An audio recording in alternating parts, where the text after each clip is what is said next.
I think that one of the most common reasons PhD applications are rejected is that there are too many awesome applicants at the moment. People know that you should answer all the questions. People know that you should have research experience. People know that you should be publishing papers as soon as possible. If you've got some from your masters, that's brilliant. And the problem is that you are kind of trying to separate as a PhD supervisor and someone who's looking at applications from the super amazing crazy awesome and the super amazing awesome. And there's really not too much difference. And so in this video, what I want to share with you is how you can really sort of stand out when you are writing your application, so that when the person is reading it, they can see the value of saying yes to you. This crazy competition is not just limited to PhDs. It is across the entire kind of like breadth of academia. Now, the thing is that things are getting so competitive that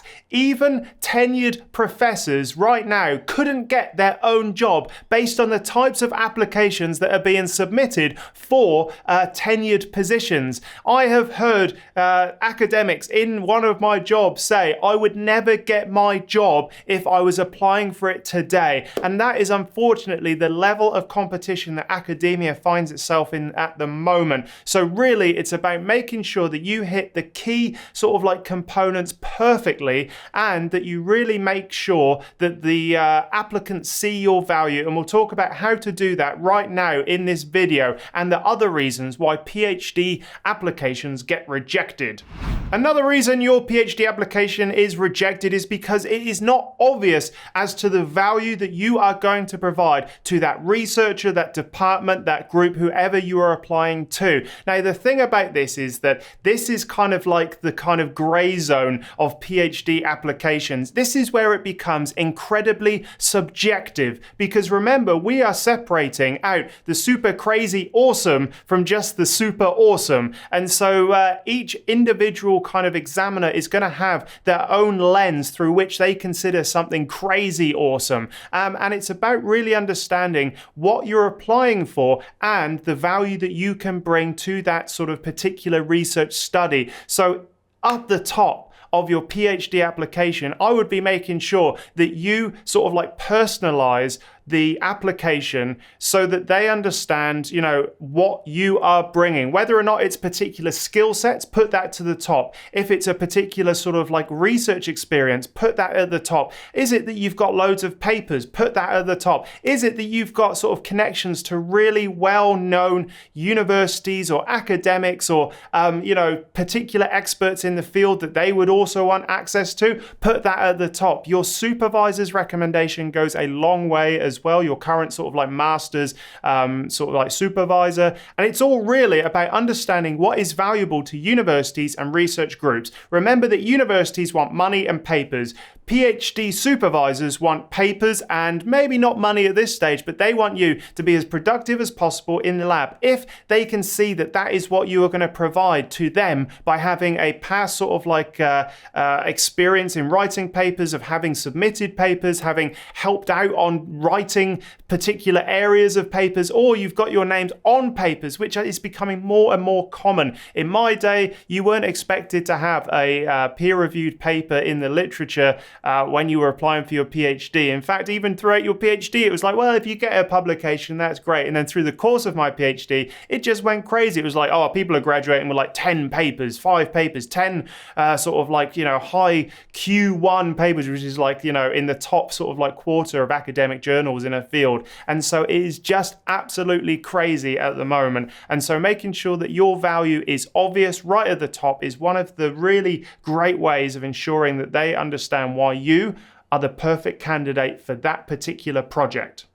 There are 3 things that should be absolutely obvious from your PhD application. Why you, why them, and why now. I talk about this a lot in my other videos, so go check it out wherever that kind of link goes. I keep on forgetting. But essentially, why you? Why is it that you are the person? We talked about value in the last section, and this is where it really has to come through. Why you? Why is it that you, as a researcher, as an academic, as a mind, as a useful resource to the university, why is it that it is you over everyone else that should be in this project? And that is really hard. Like I said, it starts to get quite subjective and people value different things, but making sure that you're comfortable with what you're putting forward is so important. The second thing, why them? Now, if you are applying for a PhD position where you have to sort of like submit your own project, this is really important because this is where you get to show that you haven't just applied to a load of universities for the sake of it, but you are targeting your applications to say, well, you have this particular expertise, this particular amount of research experience in this area, that the university can help support that, that you have looked at what equipment they have and the professors they have and the skills that they've got on site, and you know that your project is going to fit perfectly with that environment that they've created. And that is where the about them, why them, really comes into play. And also, why now?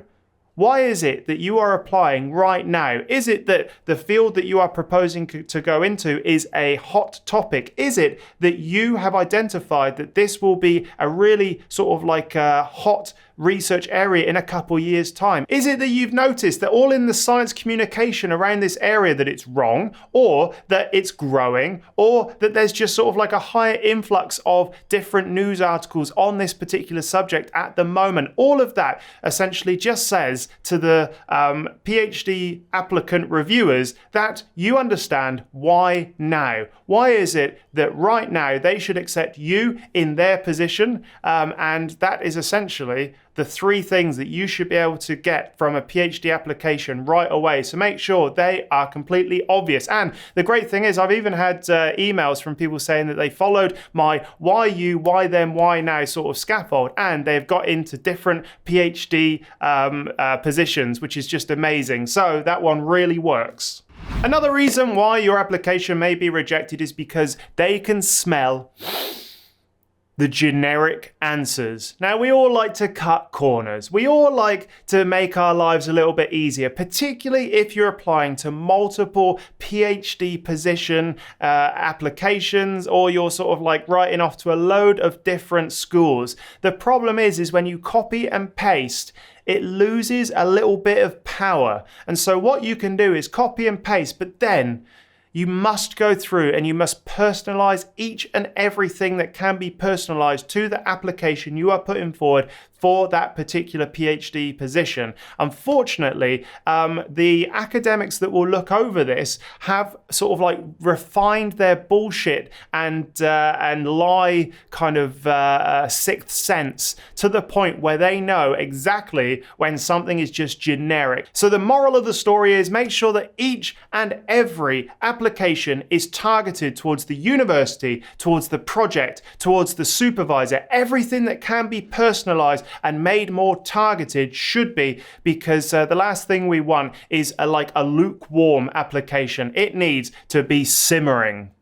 When people are applying for a PhD, they are typically applying to many different universities, research projects, and supervisors. The thing is that you can get a little bit lost in all of the requirements for each one. So I highly recommend that you have someone look over your application, that you have a friend, a professional, another academic, just someone to make sure that, first of all, you've ticked all of the appropriate boxes. Have you put in all of the right information in the right boxes? Is there anything that has been left blank? Is there any mistake in the kind of package you're putting together for this university? Whatever it is, make sure that you have followed all of the instructions down to the T. If you haven't, it is an easy reason to reject your application, and all of that hard work will go to waste. So make sure that you've got a checklist for each individual application of what needs to be included to make sure that you are actually applying in the appropriate way, and also get rid of all mistakes. A single dot point out of line, a single kind of double space, a single sentence that doesn't quite make sense needs to be improved on. And unfortunately, that is the situation we find ourselves in. just like grant applications, everything needs to be working for you. Any tiny little distraction can leave a kind of sour taste in the application reviewer's mouth, and anything they are going to use to reject your application will be used because the competition is so high. So there we have it. There's everything you need to know about making sure your PhD application is perfect. Let me know in the comments what you would add. Go sign up for my newsletter where you'll get free exclusive content straight into your email inbox, and also go check out academiainsider.com. That's my project where I've got my ebook, the Ultimate Academic Writing Toolkit, as well as the PhD Survival Guide. I've got my Insider Forum, everything to help you make your PhD work for you, and I'll see you in the next video.